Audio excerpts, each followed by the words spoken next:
We're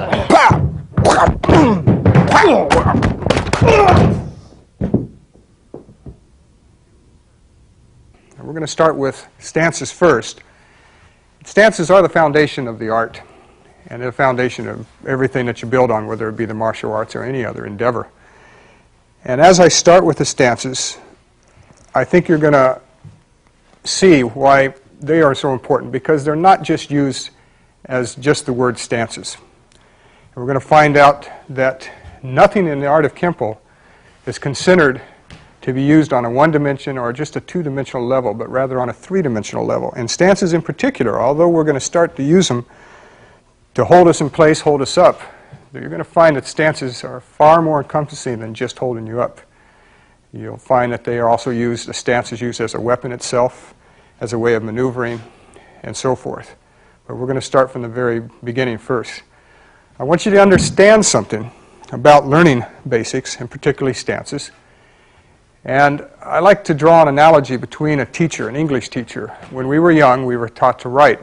And in school, a teacher would come up to the blackboard, and she would draw her A, which would be primarily linear lines, in block form. And she asked us in the class to also draw that A. Well, obviously, if there's 20 kids in the class, you're going to have 20 different varieties of that A. Each A is going to be a little of that person's self in it as well. But the important thing is not all the A's in class have to look like that teacher's. The important thing is that the A's in the class have to be legible. If they're legible, then the child can learn to write. Likewise with the basics in Kenpo, I'm not asking that perfection be your first endeavor, but I want your basics to be workable, or you might say legible, so that they can be used. And as you progress and you stay in the art, those of you that do stay in it long enough, perfection comes, obviously. And as we go along, your A, or your stance, or your block, or your kick, or whatever strike, will begin to look more like your teachers. And that's the important thing. With that foundation, then, I'm going to go ahead and start into the first stance. First stance that we're going to work on is called a horse stance. You might say it's like a watched pot never boils. So basically, that's the stance was primarily used in the early stages at that time. Now, there's a number of ways of getting into the stance, one of which is to take your heels, force them out from an attention stance, push your toes out, and then one more time, push your heels out. Okay, now oddly enough, you'll find out that if you do it this way, you'll come pretty close to measuring your stance. Another way to get it a little more technically correct is to have a heel to knee alignment. If you have this heel to knee alignment, then your feet are going to have the proper distance apart from each other. Now that is customizing the horse stance to my height and my build of body. Some people prefer a little wider stance. Okay, this is fine and it can be used, but later on I'm going to show you that if you keep a stance that is knee to heel, it'll be more advantageous for you, especially when you're in the street. All right? Now with the help of my assistants, I'm going to show some things about the horse stance that have to be learned. Okay, the gentleman I'm going to have help me on this particular tape is Mr. Ernie George, 5th degree ranking black belt, and Mr. Rick Jeffcoat, who's a 2nd degree brown belt. Gentlemen, if you'd put your feet together and open your horse with your left leg. All right, hands cocked to your hips. Now, important thing is, Ernie, would you turn this way so they can see a side view of you here, is to keep your back straight, keep the small of the back tucked in. Okay, now a lot of guys when they get into this horse stance, they have a tendency of pushing the rear end out. And this is what we don't want, because basically we want to start training you from the very beginning to keep your center of gravity straight through the top of your head and straight through your bottom and all the way down. It would be in this between your feet. All right. If you start this now, as you go on and progress throughout your training, you'll never forget this. But if you start with your rear end out, okay, your center of gravity is no longer directly beneath you. It's starting to change. And it can be used that way, but I'm going to train you in such a way that you're going to learn to work at your maximum. All right? Now, hands are cocked to your hips, elbows are pinched back. If this is new to you and you've never done something like this, I suggest you brush your teeth, comb your hair, or any chance you get, take this stance and develop it. Now, second thing I want to make sure that you do, that when you have the proper width in your stance, is that you push your knees out. way out. Rick, can you shove them out a little further? Now I should be able to come along and take my heel, scrape down the foot, and stomp it and not catch his foot. If he's too wide in the stance and he pushes his knees out, it's not going to work. I'm going to hit that foot. So if we move it back in where it's knee to heel and the knees are out now, way out, and I come along and scrape, I should be able to stomp that floor without touching it. And that's how you should practice with your knees out.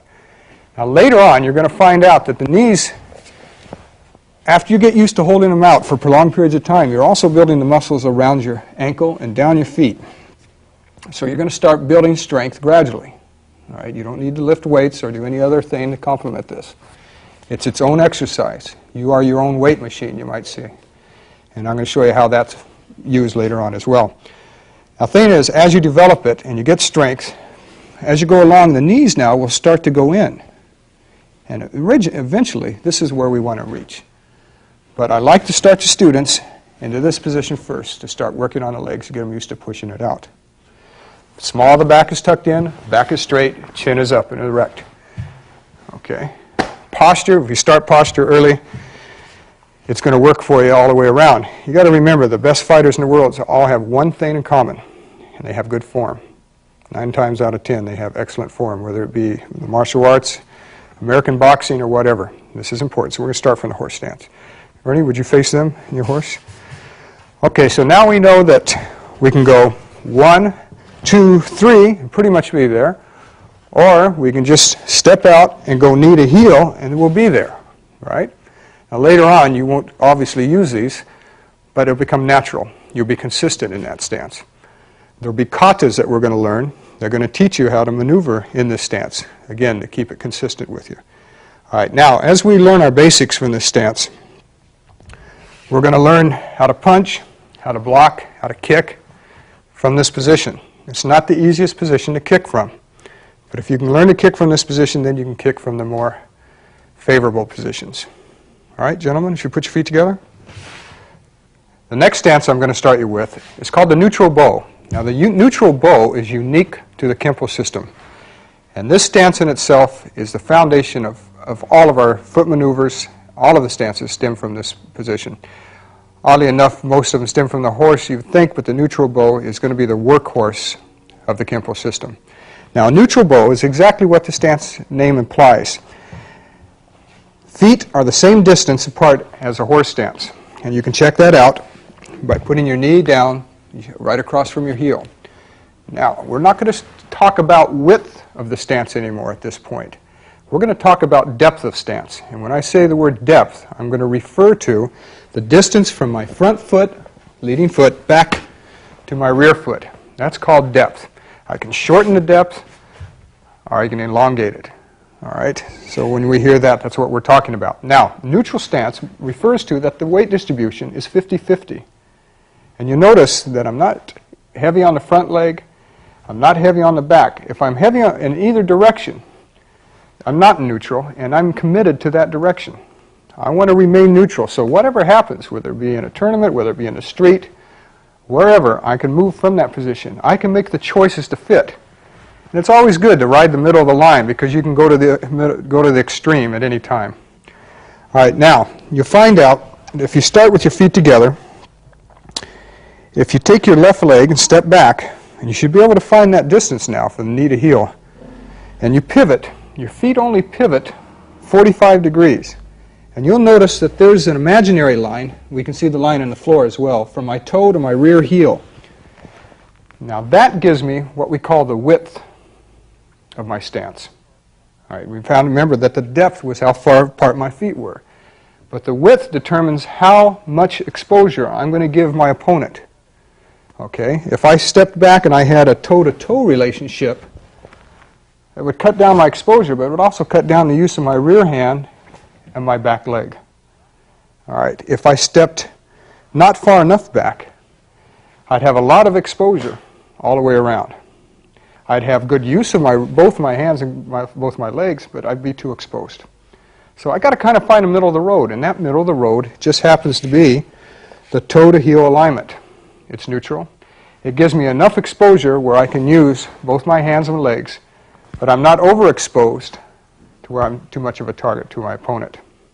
That doesn't mean to say that going toe-to-toe is wrong, because we're going to use that later from a side horse fighting stance. And it doesn't mean that facing somebody this way is wrong. But in the early stages of your trainings, I wouldn't do it. Okay? I would take the neutral position and work from that.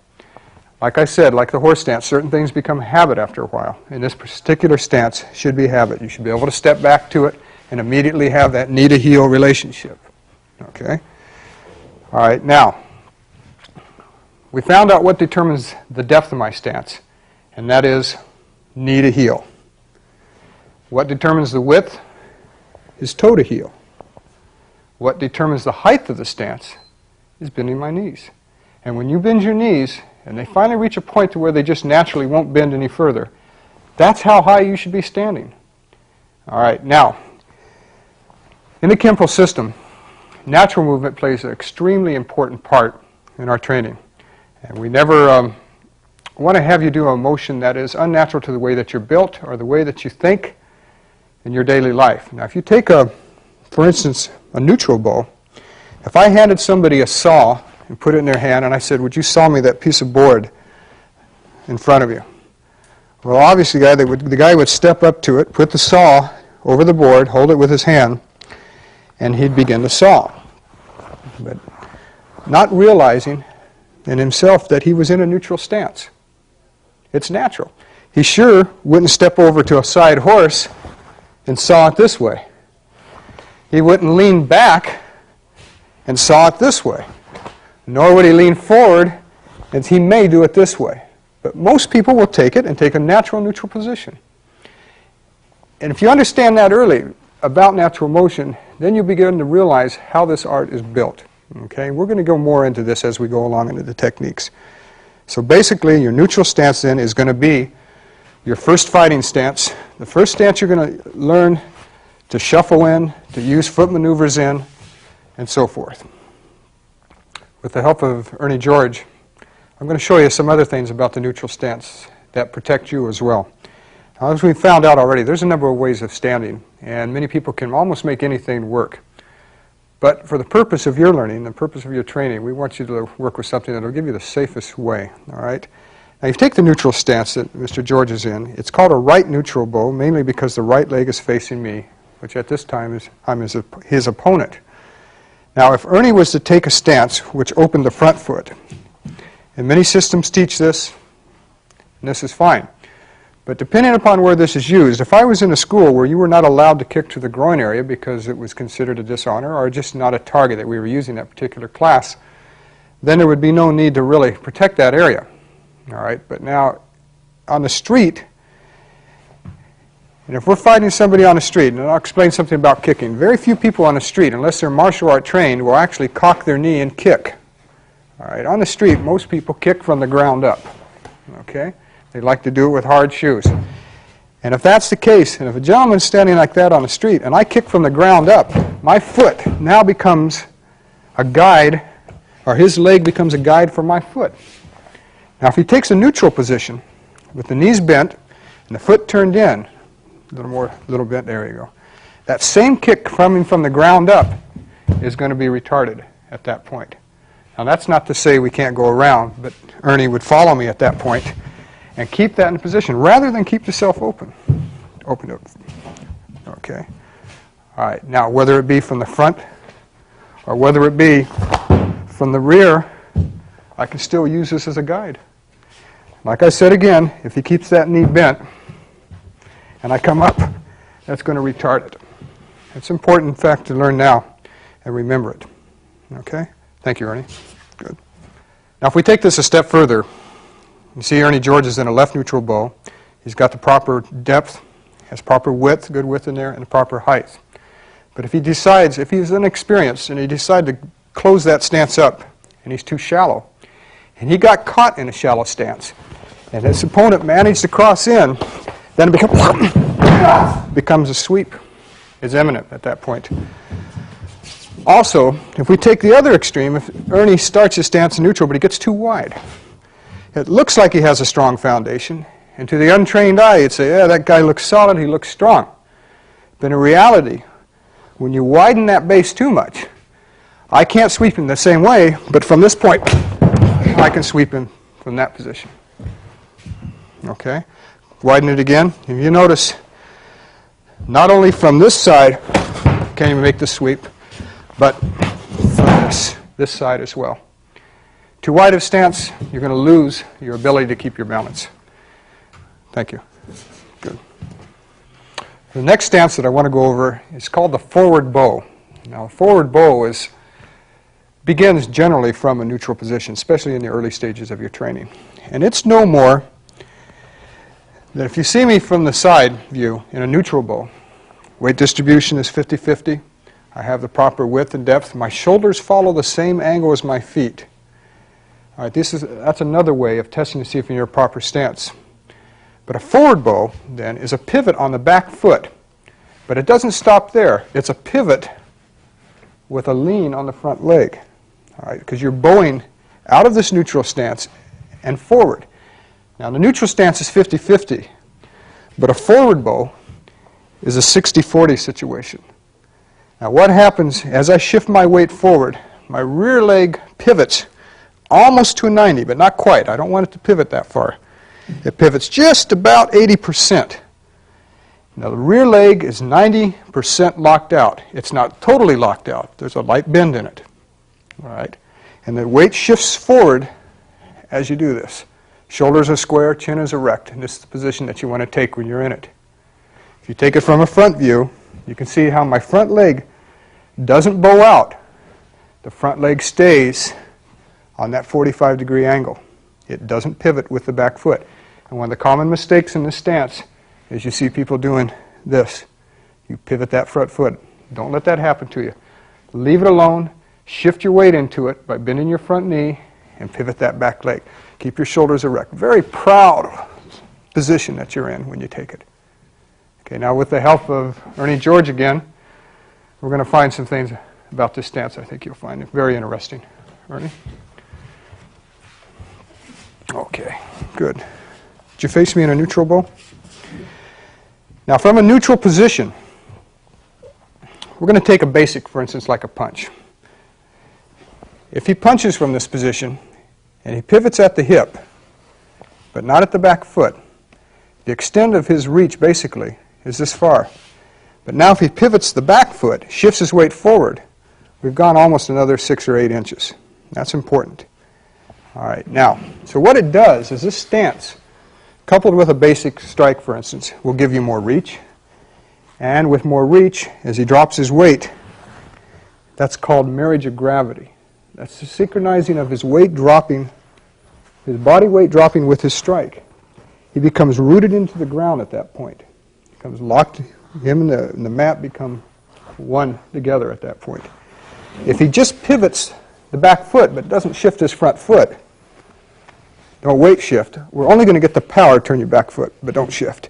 We're only going to get the power of the arm. But what we want, as he shifts forward and bends that front knee, he also shoves his heel down, and that's important.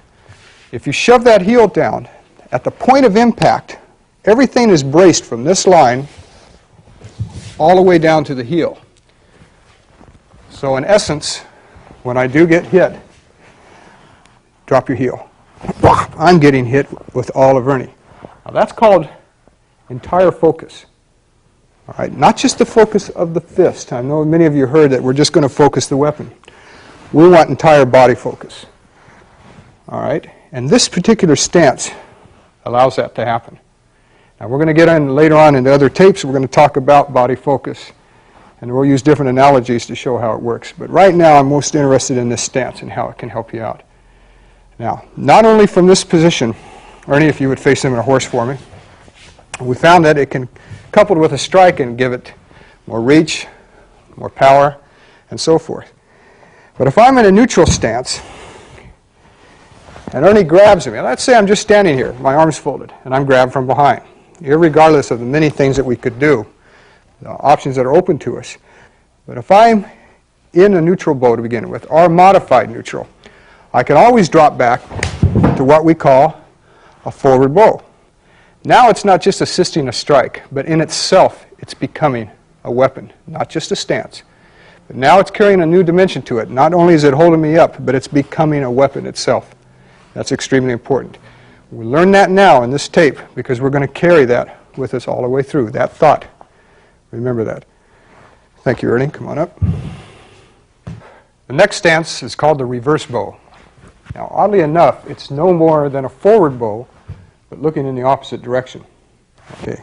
You might say that if I pivoted to a forward bow in this direction, and then I turned and looked behind me, it's no longer a forward bow, but it's a left reverse bow. All right, now this stance can also be used as a weapon. And in the instance before, when I worked it on Mr. George, basically it was a forward bow as long as I kept looking that way. But the moment I turn my head, it becomes a reverse bow. Now, if we take that stance, and I start from a neutral, and I step off, and as I step off, I lean into a right reverse bow, how's that going to help me? Well, for one thing, it becomes an in-place dodge or a duck, in a sense. It allows you to dodge something swinging past you or coming towards you without you losing any distance, without losing any ground. All right, now with the help of Ernie George, I'm going to give you some options to show you how you create your options, and this particular stance does just that. If I'm in a neutral and I'm confronted, for instance, with a gentleman with a club, all right, as he begins to move, obviously if I stay there, I'm going to get hit. All right, now there's a number of things I can do. As it swings past me, I can dodge it, but I'm also in line kick, or a kick from this guy. All right, I can go out and hope that I don't run into it, okay? But there's a lot of ways to get around it. Now, I don't want to gain necessarily or lose any distance as that club goes past. If I start from a neutral and he swings, all right, a little faster on that. I can use my reverse bow to carry me just enough out of range. And just when I'm out of range, boom, I can go back into my neutral and get back into position. Next stance I want to cover is called the cat stance. The stance was used in many ways. In fact, you go back in ancient times when certain monks in their temples back in ancient China would take this stance and use it as a means of not only fighting and so forth, but for listening purposes. And you say, well, how can you use a stance for listening purposes? But they would take their front foot and just barely touch the ground and try and feel the vibrations of horsemen that were coming up upon them, because during those times it was havoc was raining through the territory. And it's nothing more than a neutral bow, but 90% of your weight is shifted to your rear leg, and only 10% of your front leg is just what we call kissing the ground. Now, if you look at it from the side, you'll see from the neutral position that my foot, you take your heel and place it back to the right leg and put your heel where your front toe was. Here's my front toe here. I put my heel here and come up on the ball of the foot, and that's my cat stance. 90% of the weight should be shifted here. Some people prefer it a little longer, which is fine. All right, ideally it should be right there. All right. Now, you can face yourself with your shoulders square. This is called a 45-degree cat stance because my rear foot's 45 degrees. You can take your back foot and put it at 90 degrees and use it in this position, and you get more of a less exposure to your opponent. But we're going to basically work from the 45-degree cat stance. And you'll also find that in a crowded room where you don't have room to step back or room to open up into a neutral stance or whatever, but you can get crowded up against a wall and still have your cat stance from this position. You can kick from it, different positions, and so forth. It's also used as sweeping, as we'll see later on. And it's got its name because mainly as a cat gets ready to pounce or gets cornered, it cringes up, and everything comes alive at this point and ready to spring. That's where it gets its name. Now you'll notice at this point, I've put myself up against a wall. And as my opponent approaches, as he gradually gets closer, he could start shuffling in, and he gets a little closer, and I get pinned, or I get too many people coming in at me. Then I start to close my stance up. As I close my stance, though, I'm not as vulnerable as I may look. If the punch comes, it can snap right from that position, whether it be up from here, or whether it be going over to the knee. But I can continue to move and switch my stances from that position. All the basic kicks that you're going to be learning, snap kick, roundhouse kick, side kick, whatever you're going to learn can work from this particular stance. Next stance that I want to work on is called the wide kneel. Now this stance evolves generally out of a neutral bow position. Now if we take a neutral bow position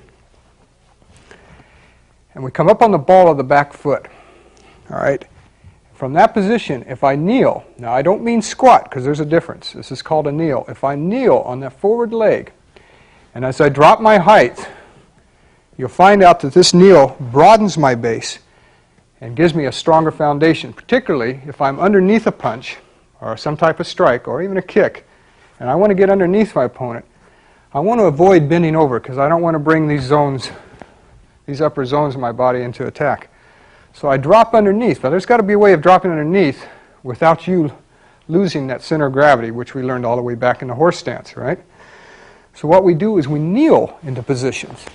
And you notice that my knee should be approximately a hand span from the ground. This front foot still stays at a 45-degree angle as I drop down, whether I use an upward block, a raking hammer fist, or whatever I use at this position. All right, important to keep your hips from going out, but keep them aligned. My shoulders are still on a 45. You can turn them at this point to a 90 if you like. You can go either way. Now with the help of Mr. George, we'll take this a little deeper. All right, now we're going to take this a step further with the help of Rick and Ernie. If we take a situation where I'm being snaked around, and we call it snaking in the world of Kenpo when more than one person is sizing you up, these guys are snaking around. And if I get grabbed, and I decided to use what at this point but a reverse bow, maybe with a strike, and then if I finish it with this hit, and Ernie, the wide kneel at that point, if you look at what happened, as Rick started to come up, as I shuffled in to drop my wide kneel, not only did I use it to gain marriage of gravity, remember that term that we learned earlier, I gained marriage of gravity on a strike, but as Rick came up, it also took on another dimension of its own. And as Ernie got hit, Rick got pinned at this point. Thank you, gentlemen. Good. All right, the next stance I want to go over is called a close kneel. It's similar to the wide kneel, but now it's going to make your base not so wide, but it's going to cut it down. And generally, this stance is used in a similar fashion as a wide kneel, but it can be worked in at closer areas where a wide kneel just is that. It's too wide. It's too big of a stance to use. So basically, a closed kneel is no more than a forward bow this time, where you're up on the ball of the back foot and you kneel down. And how far? But a hand span, as we learned earlier, a hand span from the ground. Shoulders erect, chin is up. That's a closed kneel. All right, now, with the help of Mr. George, I'll give you another example of how this is used. Now, to give you an example of how the closed kneel is used, I'm also going to give an example from a stance that we've learned earlier, the cat stance. Now, we're going to take, for instance, right punch, and he goes down. Now, as I took him down, regardless of the number of the strikes that you can add and learn, but if I decide to finish this technique a little further, but if I drop into a closed kneel, it's going to have a devastating effect on that foot.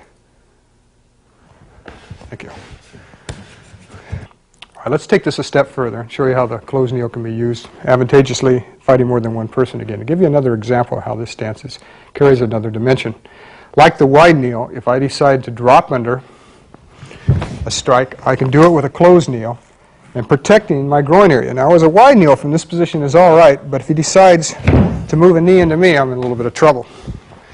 But if I drop down to a closed kneel, I've got pretty much of that my groin area covered. All right. Besides that fact, if I'm grabbed and I decide to drop back and use it, it also picks up speed and power for me at this point as well, right from there. And from that position, still from my closed kneel, I can drop forward and make my hits. All right, next stance is called twist stance. Now, when I teach, I like to give a little history behind whatever I'm teaching, particularly basics. And this stance was used in ancient time of China. It was called the female stance because it was proper that when you were being courted, that a woman didn't stand with her legs strided apart or even feet together, it was proper in many cases to stand in this position, but this goes way back. And it gives a little more flavor to your basics when you understand where they came from, and it helps you to remember what basic we're talking about. But that's one of the places that it came from. But if you look at it, all it is in reality is a neutral bow. And as long as you have the proper depth in your stance, and you begin to twist your feet, in this case it would be clockwise. If I was in a left neutral bow, it would be counterclockwise.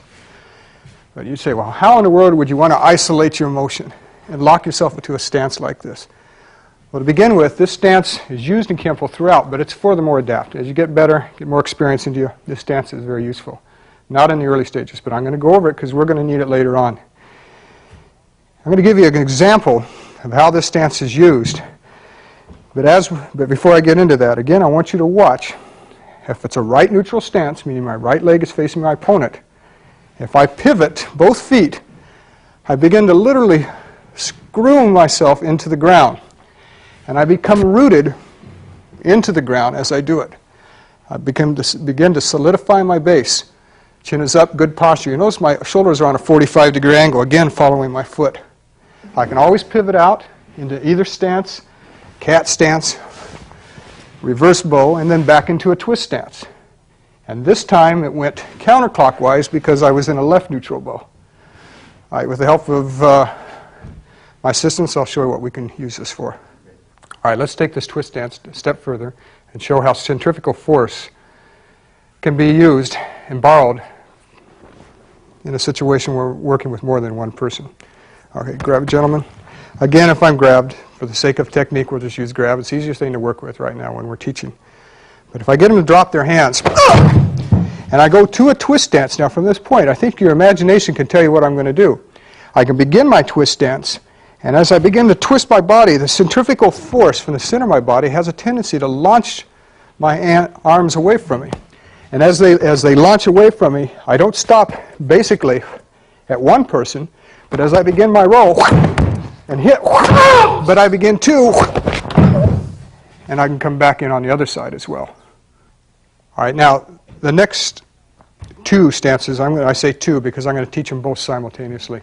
It's going to be the concave stance and convex stance. All right, now these are a little peculiar when you look at them. A concave is no more from a horse stance, turning your knees in. And as it states, it's concave. All right. If I go to a horse and I push my heels in, toes out, and bend my knees, or even keep them straight, that's considered a convex stance. Now, how in the world would we use something like this? I'll show you. Mr. George? If I managed to take my opponent, leap of death, and he came in with a right punch, and I broke his elbow, broke the rib, and threw him to the mat. If I wanted to carry this a step further and go beyond what I thought was necessary, if Mr. George started to push up, I could leap. And as I leaped, I would leap with both heels landing on the kidneys. All right, the stance that would happen when I would do that would be the convex stance, rather. And as he pushed up, I would come up and push down on both kidneys.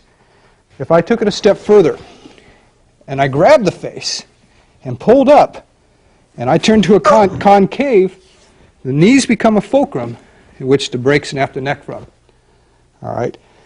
Now this is a little extreme, but it's better to know we're not trying to teach you to overkill, but we're trying to teach you to be overskilled so you have the choice depending upon the situation. But we have the convex, concave.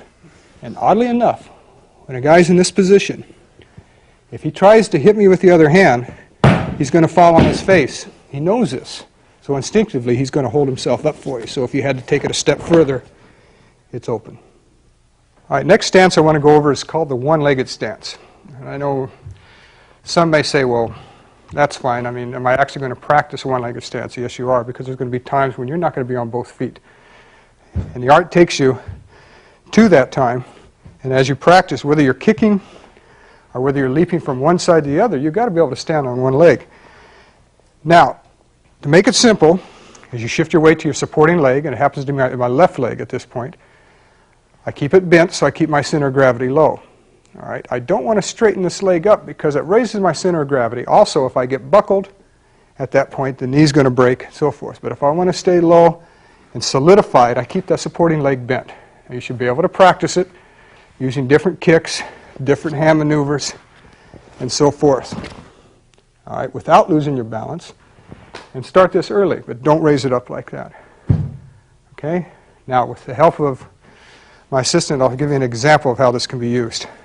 If I start from a neutral position, I can jump off to one leg. Now, without parrying or striking or whatever, but using this stance one-legged gives me an opportunity to go to the groin area, to the back of the knee, okay, and round to the front.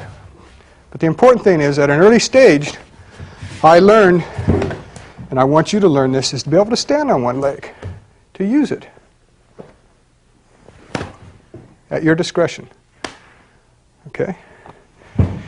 Now, if I start from a neutral position, let's find out how one-legged stance can really help me beyond just sidestepping my opponent. If he begins a sweep, I can sidestep it this way. If he starts to come up against me, I have to have the balance to return fire from that position. The last stance I want to go over, well, actually it should have been the first stance, but it's an important stance, and I think it deserves to be talked about, and that's the attention stance. Why would you want to stand at attention? Obviously, in a street situation, you're not going to use it, but the point of it is, as you begin training, you want to formalize your training. Take it very seriously.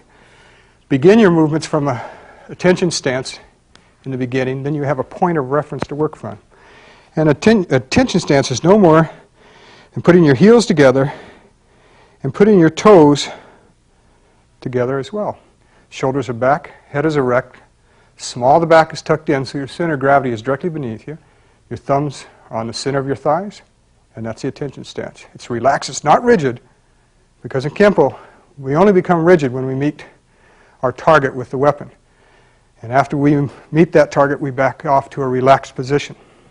So start and get this ingrained in your mind early, that although it's crisp and clean, it's not rigid, it's relaxed and composed.